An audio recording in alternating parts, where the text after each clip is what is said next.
திமுகவுடைய வேட்பாளர்கள் யார் யாரெல்லாம் அறிவிக்கப்படலாம் அப்படின்ட்டு நீங்கள் ப்ரிடிக்ட் பண்ணியிருக்கீங்க? இதில் கிட்டத்தட்ட 39க்கு 38 சீட்டு போன முறை அவங்க ஜெயிச்சாங்க. அண்ணன் பொன்முடி அவர்களின் மகன் ஃபுல்லாக அப்படியே அந்த வாரிசு இதுலேயே வருது பார்த்தீங்களா? துரைமுருகன், நேவாவேலு, பொன்முடி அவங்க பசங்க பொண்ணுங்க அப்படியே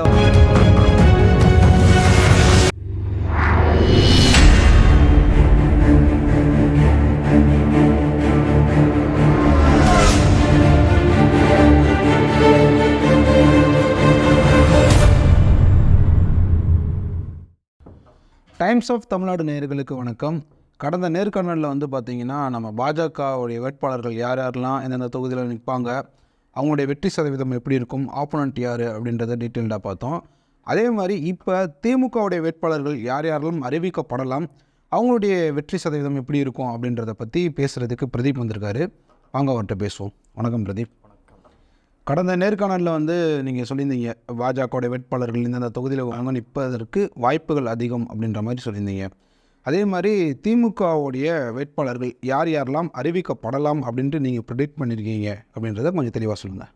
2019 தேர்தலில் பார்த்தீங்கன்னா கிட்டத்தட்ட திமுக 20 சீட்டு அவங்களுடைய கட்சி வேட்பாளர்களையும் நிறுத்தியிருக்காங்க. மீதி இருக்கிறது கூட்டணி கட்சிகளுக்கெல்லாம் கொடுத்துருக்குறாங்க. இதில் கிட்டத்தட்ட 39க்கு 38 சீட்டு போன முறை அவங்க ஜெயித்தாங்க. அந்த ஒரு சீட்டு ஏடிஎம்கேல இவர் வின் பண்ணார், ஓபிஎஸ் அவர்களுடைய மகன் தேனி தொகுதியில். இப்போது சென்னை வடக்கு தொகுதி பொறுத்த வரைக்கும் பார்த்தீங்கன்னா ஆல்ரெடி கலாநிதி வீராசுவாமி அவர்கள் தான் அங்கே எம்பியாக இருக்கிறாரு. சென்னை வடக்கில் மீண்டும் இவருக்கே அங்கே எம்பி சீட் கொடுக்கலாம் அப்படின்ற ஒரு பேச்சு போயிட்டுருக்கு. கொஞ்சம் டஃப்பாக தான் போகும் அப்படின்னு சொல்லிட்டு வைங்களேன். அடுத்து பார்த்தீங்கன்னா சென்னை தெற்கு தொகுதி பொறுத்த வரைக்கும் தமிழச்சி தங்கப்பாண்டியன் அவர்கள் யார் அப்படின்னா உதயநிதி அவர்கள் ஓட்டு கேட்டு போகும்போது ஒரு விஷயம் ஒன்று சொன்னார், ஞாபகம் இருக்குங்களா? ஆமாம். அவங்களுக்கு தான் அவங்க தான் இப்போ அங்கே கரண்ட் எம்பியாக இருக்கிறாங்க. மீண்டும் அவங்களுக்கே சீட்டு கொடுக்கணும் அப்படின்னு சொல்லிட்டு பலரும் சொல்கிறாங்க. அவங்களும் எனக்கு சீட்டு கொடுங்கன்னு தான் கேட்குறாங்க. ஆனால் கட்சி தலைமை இந்த தடவை அவங்களுக்கு கொடுக்க வேணாம் அப்படின்ற ஒரு முடிவில் இருக்கிறாங்க அப்படின்ற மாதிரியும் தகவல் வருது. என்ன காரணம் அப்படின்னா தொடர்ந்து இவங்க ஆக்டிவாக இல்லையோ அந்த பகுதியில் அப்படின்ற மாதிரி அப்பகுதி மக்களே நிறைய பேர் ஃபீல் பண்ணிகிட்ருக்காங்க சென்னை தெற்கு தொகுதி பொறுத்த வரைக்கும். பிறகு மத்திய சென்னை வருமே. மத்திய சென்னை பொறுத்த வரைக்கும் திமுகவுடைய the most senior person Dayanidhi Maran அவர்கள் தான் இப்போ அங்கே எம்பியாக இருக்கிறாரு. இவருக்கு ஆப்போனண்ட்டாக இந்த தடவை யார் நிற்க போகிறாங்க அப்படின்னா பாஜகவை சேர்ந்த வினோத் பி செல்வம் அவர்கள் அங்கே நிற்க போகிறாரு. ஏடிஎம்கேலேருந்து யார் போட்டியிட போகிறாங்க அப்படின்ற தகவல் இன்னும் நமக்கு அஃபிஷியலாக எதுவும் தெரியல. மத்திய சென்னையை பொறுத்த வரைக்கும் பார்த்தீங்கன்னா தயாநிதி மாறன் அவர்கள் எப்பவுமே ஒரு எம்பியாக இருக்கக்கூடிய பகுதி தான். சென்னையில் எங்கேயாவது நின்றுவார், ஜெயிச்சிருவார், அவ்வளோதான். அதே மாதிரி மீண்டும் ஒரு மத்திய சென்னை ஒரு ட்ரை பண்ணிட்டு இருக்கிறாங்க. ஆனால் கொடுப்பாங்களா அப்படின்றது டவுட்டு. இன்னொன்று வேறு ஏதாவது தொகுதியில் கூட மாறி நில்லுங்களா அப்படின்ற மாதிரியும் யோசிக்கலாம். ஏன்னா ரொம்ப டஃப்பாக போகும். ஏன்னா வினோத் அவர்கள் ஆல்ரெடி ஆர்பர் கான்ஸ்டிடுவன்சியில் எலெக்ஷனை நின்று டஃப்பு கொடுத்து தோற்றவர். மீண்டும் இப்போது எம்பி எலெக்ஷனுக்கு இங்கே போட்டிடுறதுனால கொஞ்சம் டஃப்பாக போகுமோ அப்படின்ற மாதிரி தான் இருக்குது மத்திய. ஆனால் இன்னும் உறுதி செய்யப்படல தயாநிதி மாறன். அவர் அங்கே நிற்க போகிறாரா இல்லை வேறு தொகுதிக்கு போக போகிறாரா அப்படின்றது இன்னும் ஒருவேளை அந்த தொகுதியில் தயாநிதி மாறன் நிற்கலை அப்படின்னா வேறு யாராவது வாய்ப்புகள் இருக்கா? டிஎம்கேல வேறு யாராவது நிற்க வைப்பாங்க, அவ்வளோதான். அதான் வேறு ப்ரெடிக்ட் பண்ண முடியுது இவங்க நிற்கலாம் அப்படின்னு சொல்ல முடியாதுங்க. சென்னை பொறுத்த வரைக்கும் யார் வேணாலும் நிற்பாங்க. ஏன்னா நிறைய பேர் இருக்காங்க கட்சியில் சென்னை சைடில், யார் வேணாலும் நிற்கலாம். ஆனால் என்ன அப்படின்னா இந்த இடம் ரொம்ப டஃப்பாக போகும் அப்படின்றது என்னுடைய ஒரு இதில். அடுத்து ஸ்ரீபெரும்புதூர் பொறுத்த வரைக்கும் பார்த்தீங்கன்னா டிஆர் பாலு அவர்கள் கட்சியுடைய பொருளாளர். அவர் இப்போ அங்கே கரண்ட்ல எம்பியாக இருக்கிறாரு. ஆப்வியஸாக அவருக்கு தான் திரும்பவும் அந்த தொகுதி கொடுப்பாங்க. இல்லை அவரும் விடமாட்டார், எனக்கு அந்த தொகுதி தான் வேணும்னு சொல்லிட்டு அவரும் கேட்டு வாங்குவார். அதனால் ஸ்ரீபெரும்புதூர் பொறுத்த வரைக்கும் பார்த்தீங்கன்னா டிஆர் பாலு அவர்கள் வந்து மீண்டும் அங்கே எம்பியாக நிற்கிறதுக்கான வாய்ப்புகள் அதிகமாக இருக்குது. அங்கே எது ஆப்போனண்ட் யார் நிற்பாங்கன்றதை ப்ரெடிக்ட் பண்ண முடியுமா? இல்லை, இது வரைக்கும் அந்த தகவல் எதுவும் வரல நமக்கு. ஏடிஎம்கேல வந்து எனக்கு தெரிஞ்சு இன்னும் ஒரு வாரத்துக்குள்ளே அஃபிஷியலாக தெரிஞ்சிடும் யார் யாரை வந்து நிற்க போகிறாங்க அப்படின்னு சொல்லிட்டு. அதுக்கப்புறம் நம்ம திரும்ப உட்காருவோம், இவங்களுக்கும் அவங்களுக்கு எவ்வளோ டஃப்பு போகும், போன எலெக்ஷன் இவங்க எவ்வளோ வாங்கினாங்க, அவங்க எவ்வளோ வாங்கினாங்க அப்படின்றதெல்லாம் நம்ம அப்போ பேசுவோம் இன்னொரு நேர்காணலில். காஞ்சிபுரம் பொறுத்த வரைக்கும் பார்த்தீங்கன்னா இந்த முறை விசிகாக்கு அங்கே சீட்டு கொடுக்கறதுக்கான வாய்ப்புகளும் சாத்தியக்கூறுகளும் அதிகமாக இருக்குது. திருமாவளவனே வந்து அங்கே போட்டியிடுவார் அப்படின்ற மாதிரியும் தகவலும் வந்து வருது. காஞ்சிபுரம் பொறுத்த வரைக்கும் பார்த்தீங்கன்னா ஆல்ரெடி திமுகவில் பார்த்தீங்கன்னா அங்கே செல்வம் அப்படின்றவர் தான் வந்து அங்கே எம்பியாக இருக்கிறாரு. இன்கேஸ் அங்கே விசிகாக்கு வந்து இவங்க ஒதுக்கலை அப்படின்ற பட்சத்தில் இந்த செல்வமே வந்து மீண்டும் போட்டியிடுறதுக்கான வாய்ப்புகள் வந்து அதிகமாக இருக்குது. அரக்கோணம் தொகுதி எடுத்துக்கிட்டிங்கன்னா Jagath Ratchagan Balaji medical college hospital அது இதுன்னு அண்ணன் வச்சிருக்கிறாரு. அவர் தான் வந்து இப்போ அரக்கோணமில் வந்து எம்பியாக இருக்கிறாரு. இப்போது ஜெகத் ரட்சகன் அவர்கள் என்ன ஃபீல் பண்ணுறாருனா, நான் வேறு ஏதாவது தொகுதியில் நான் மாறி நிற்கிறேன், எனக்கு வந்து வேலூரில் சீட்டு கொடுங்க அப்படின்ற மாதிரி அவர் வந்து வேலூரில் சீட்டு கேட்குறாரு. இப்போ திமுகவில் யார் வந்து வேலூரில் எம்பியாக இருக்கிறாங்கன்னா துரைமுருகன் அவர்களின் மகன் கதிரானந்த் அவர்கள் இப்போ அங்கே வந்து எம்பியாக இருக்கிறாரு. கதிரானந்த் அவர் பேர். அவருடைய செயல்பாடுகள் வந்து கட்சி தலைமைக்கு வந்து பிடிக்கல, அதனால் அவருக்கு இந்த தடவை சீட்டு கொடுக்க மாட்டோம் அப்படின்றதுல வந்து தெளிவாக இருக்கிறாங்க. எனவே கதிரானந்த் அவர்களுக்கு எனவே கட்சி தலைமை வந்து தெளிவாக இருக்கிறாங்க. ஜெகத் ரட்சகன் விருப்பப்பட்டு வேலூரில் நிற்கிறாரு அப்படின்ற பட்சத்தில் நம்ம அவருக்கு சீட்டு கொடுங்க. ஜெகத் ரட்சகன் மீது வந்து சில அலிகேஷன்ஸ் இப்போ இடையில வந்துச்சோ, இது இன்னைக்கு ஐடி ரைடெலாம் வந்து நடந்தது. ஐடி ரைடு நடந்தது, பணம்லாம் வந்து கட்டாக எடுத்தோம், ஹாஸ்பிட்டலுடைய மார்ச்சரி இதுலேருந்து எடுத்தோம் அப்படின்ற மாதிரிலாம் வந்தது. அதில் இவர் இந்த வேறு தொகுதி கேட்டதுக்கும் இந்த மாதிரி ரைடு நடந்ததுக்கும் அது சம்மந்தம் இருக்குமா? அதை நம்ம அப்படி கனெக்ட் பண்ணி பார்க்க முடியாது நம்ம அது. ஏன்னா அவர் விருப்பப்படுறாரு, எனக்கு வேலூரில் நின்னா ஜெயிக்கிறதுக்கு வாய்ப்புகள் அதிகமாக இருக்கும் அப்படின்னு இது பண்ணுறாரு. அதனால் அவர் அங்கே நிற்க போகிறாரு. அப்படி பார்த்தா உங்களுக்கு வந்து துரைமுருகன் அந்த இடி ரைடில் சமீபத்தில் அந்த மணல் இதில் கூட வந்து துரைமுருகன் அவர்களின் பேர்லாம் வந்து பெரிய அளவில் வந்து அடிப்பட்டது. இதுக்கும் அதுக்கும் நம்ம வந்து கனெக்ட் பண்ணி பார்க்க முடியாதுல்ல. நிர்வாகிகள் அந்த தொகுதியில் வேலை பார்த்தாங்களா இல்லையா, எண்ட் ஆஃப் த டே அதுதான். அடுத்து வந்து இதுக்கு முன்னாடி சொன்ன மாதிரி தான் வேலூர் பொறுத்த வரைக்கும் வந்து துரைமுருகன் அவர்களின் பையன்தான் வந்து இப்போ அங்கே எம்பியாக இருக்கிறாரு, கதிரானந்த். அவருடைய செயல்பாடுகள்லாம் வந்து அந்த அளவுக்கு கட்சி தலைமைக்கு பிடிக்கல, அதனால் அவருக்கு இந்த தடவை சீட்டு கொடுக்கக்கூடாது அப்படின்றதுலேயே தெளிவாக இருக்கிறாங்க. திருவண்ணாமலை பொறுத்த வரைக்கும் சிஎன் அண்ணாதுரை அப்படின்றவர் வந்து இப்போ அங்கே எம்பியாக இருக்கிறாரு.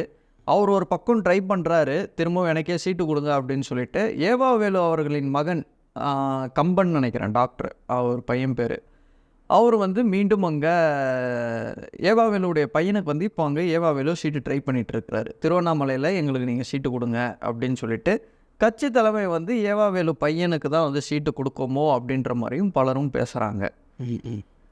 கள்ளக்குறிச்சி பொறுத்த வரைக்கும் பார்த்தீங்கன்னா அண்ணன் பொன்முடி அவர்களின் மகன் ஃபுல்லாக அப்படியே அந்த வாரிசு இதுலேயே வருது பார்த்தீங்களா. துரைமுருகன், ஏவாவேலு, பொன்முடி அவங்க பசங்க பொண்ணுங்க அப்படியே வராங்க எல்லாம் லைனாக. கள்ளக்குறிச்சி பொறுத்த வரைக்கும் பொன்முடி அவர்களின் மகன் கௌதம் சிகாமணி இவருக்கு தான் வந்து இப்போ அவர் தான் கரண்ட்லி எம்பி. மீண்டும் அவருக்கு தான் வந்து அங்கே சீட்டு வந்து கொடுக்கவும் முடியும் இவங்களால, ஏன்னா வேறு யாருமே இல்லை அந்த பகுதியை பொறுத்த வரைக்கும் இவர் தான் வேறு யாருக்கு அங்கே யாருமே கொடுக்க முடியாது. கொடுத்தாவும் செலவு பண்ண மாட்டாங்க அந்த அளவுக்கு.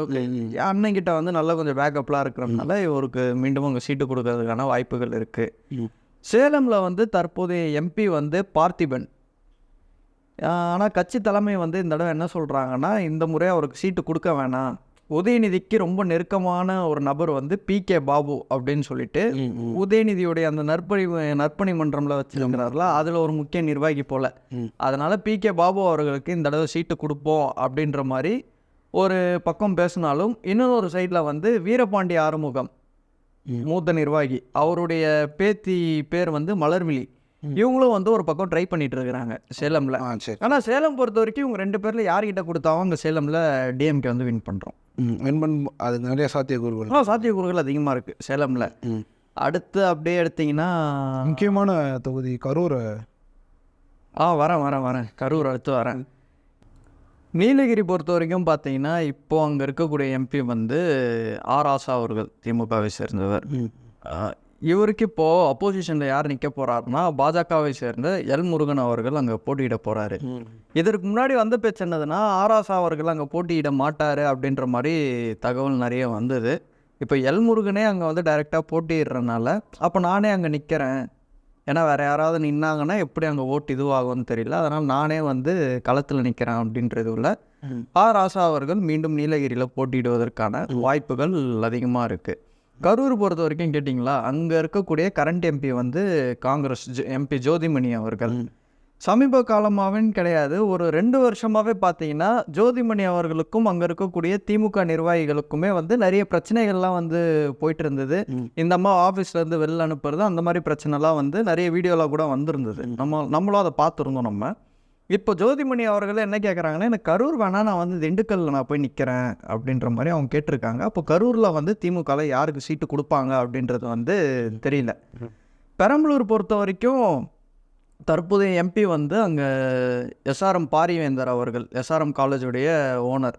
இதற்கு முன்னாடியே ஒரு திமுகவுடைய இதுவில் தான் வந்து அங்கே நின்று வெற்றி பெற்று இப்போது எம்பியாக இருக்கிறாரு. இப்போ பாரிவேந்தர் அவர்கள் பாஜக அலைன்ஸில் வந்து நிற்க போகிறனால அந்த தொகுதி வந்து இப்போ வேக்கண்ட்டாக இருக்குது. அதில் இப்போ KN நேரு வந்து அவருடைய பையனுக்கு வந்து அங்கே சீட்டு கேட்குறாரு. இவரும் அவரோட பையனுக்கு கேட்குறாரா? எல்லாம் வாரிசு அரசியல் தான், திமுகவே வாரிசு தான், அவ்வளோதான்.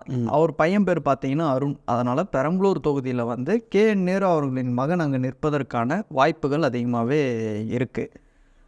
தூத்துக்குடி பொறுத்த வரைக்கும் ஆப்வியஸாக கனிமொழி அவர்கள், அதனால் வேறு யாருக்கும் அங்கே சீட்டும் கொடுக்க மாட்டாங்க. மீண்டும் அவங்களுக்கு தான் வந்து தூத்துக்குடியில் வந்து சீட்டு, அங்கே ஜெயிச்சிருவாங்க ஆப்வியஸாக. சமீபத்தில் இந்த மழை வெள்ளம் இதெல்லாம் வந்த டைமில் பார்த்தீங்கன்னா ஃபீல்டு ஒர்க்கில் வந்து ஒரு பெண் எம்பியாக வந்து டைரெக்டாக அவங்க வந்து களத்தில் இறங்கி அவ்வளோ ஹார்ட் ஒர்க் பண்ணாங்க. ஆனால் மீண்டும் அவங்களுக்கு தான் அங்கே சீட்டு கொடுப்பாங்க, மக்களும் அதுக்கு ஓட்டு போடுவாங்க. இதுதான் இப்போதைக்கு நமக்கு கிடைத்திருக்கக்கூடிய தகவல். இதில் குறிப்பாக வந்து ராமநாதபுரம் பொறுத்த வரைக்கும் யார் நிற்பாங்கன்னு நீங்கள் சொல்லுங்கள் சூர்யா பாப்பா. மோடி நிற்க போகிறான்னு சொல்லிட்டு ஒரு பேச்சு அடிபட்டு இருந்துச்சு. ஏங்க அது பிஜேபியிலங்க, இது திமுகவில் யார் நிற்பாங்கன்னு நினைக்கிறீங்க? தெரியல, எனக்கு எந்த ஐடியா இல்லை. மாணவர் அணியை சேர்ந்த அண்ணன் ராஜீவ்காந்தி அவர்கள் போட்டியிடுவார். ராஜீவ்காந்தியா? நாம் தமிழர் கட்சியிலேருந்து மாறி போனார், கழிவு ஊற்றினார்ல. ஆமாம், கருணாநிதி தான் ரொம்ப சர்க்கரை நாற்காலி அதெல்லாம் கேட்டிருக்கீங்களா? இந்த வீடியோவை கேட்டிருக்கேன். அப்படி பேசினவர் தான் வந்து ராமநாதபுரம் தொகுதியில் இப்போ அங்கே போட்டியிட போகிறார். நான் இன்னொன்று கேட்டுறேன், நீங்கள் ராஜீவ்காந்தியை வந்து ராமநாதபுரத்தில் நிற்க போகிறான்னு சொல்கிறீங்க. உங்களுக்கு வந்து பர்சனலாகவே நீங்கள் வந்து ட்விட்டரில் நீங்கள் கான்வர்சேஷன்லாம் பண்ணியிருக்கீங்க, அவரோட ட்வீட்ஸை நீங்கள் ரெகுலராக பார்க்குற ஆள் நீங்களாம். ஸோ நீங்கள் சொல்லுங்கள், அவர் எப்படி ராமநாதபுரத்தில் அவருக்கான அங்கீகாரம் எப்படி இருக்குன்னு நினைக்கிறீங்க? அங்கீகாரம் இருக்கோ இல்லையோ, எம்பி கேண்டிடேட்டுன்னு ஒரு பேர் வருதுல்ல நின்னா, அதுக்காக வாச்சு நிற்பார். ஆமாம், ஜெயிக்கிறாங்களோ தோக்குறாங்களோ எம்பி கேண்டிடேட்டுப்பா அப்படின்னு ஒரு பேர் வருதுல்ல, அதுக்காக நிற்பாங்க, அவ்வளோதான். ராமநாதபுரம் பொறுத்த வரைக்கும் கரண்ட்டில் வந்து அங்கே IUML முஸ்லீம் லீக் அந்த அமைப்பினர்கிட்ட தான் வந்து இப்போ அங்கே எம்பியாக வந்து இருக்கிறார் அங்கே ஒருத்தர். இப்போ அதை வந்து நீங்கள் திமுகவுக்கு இவர் ராஜீவ்காந்தி அவர்கள் நிற்பதற்கான வாய்ப்புகளும் சாத்தியக்கூறுகளும் அதிகமாக இருக்குது திமுகவில் இருந்து. அதனால் அப்போ IUMLக்கு வந்து இவங்க வேறு என்ன தொகுதி கொடுப்பாங்க அப்படின்றது வந்து இப்போ ஒரு கேள்விக்குறி தான். ஓகேண்ணா. இதில் இன்னொன்று ஒரு விஷயம், காங்கிரஸ் வந்து 21 சீட்டு வந்து கேட்டிருக்காங்க. இன்னைக்கு மதியம் நான் ஒரு ஆர்டிக்கலில் படித்தேன், கிட்டத்தட்ட வந்து 21 சீட்டு வந்து அவங்க காங்கிரஸ் கேட்க போகிறாங்க. அப்படி இருக்கும்போது இவங்க காங்கிரஸ்க்கு 21 சீட்டு இவங்க கொடுக்க மாட்டானுங்க, அது வேறு கதை. கொடுக்கல அப்படின்னா கூட்டணி உடையுமோ அப்படின்ற மாதிரி ஒரு கேள்விக்குறி வருது. பார்ப்போம் அடுத்தடுத்து என்னன்றது தெரியும். ஓகே, அடுத்த நேர்காணலில் வந்துட்டு அதிமுகவுடைய வேட்பாளர்களை பற்றி டீட்டெயில்டாக சொல்லுங்கள். நேர்காணலுக்கு வந்தமைக்கு நன்றி.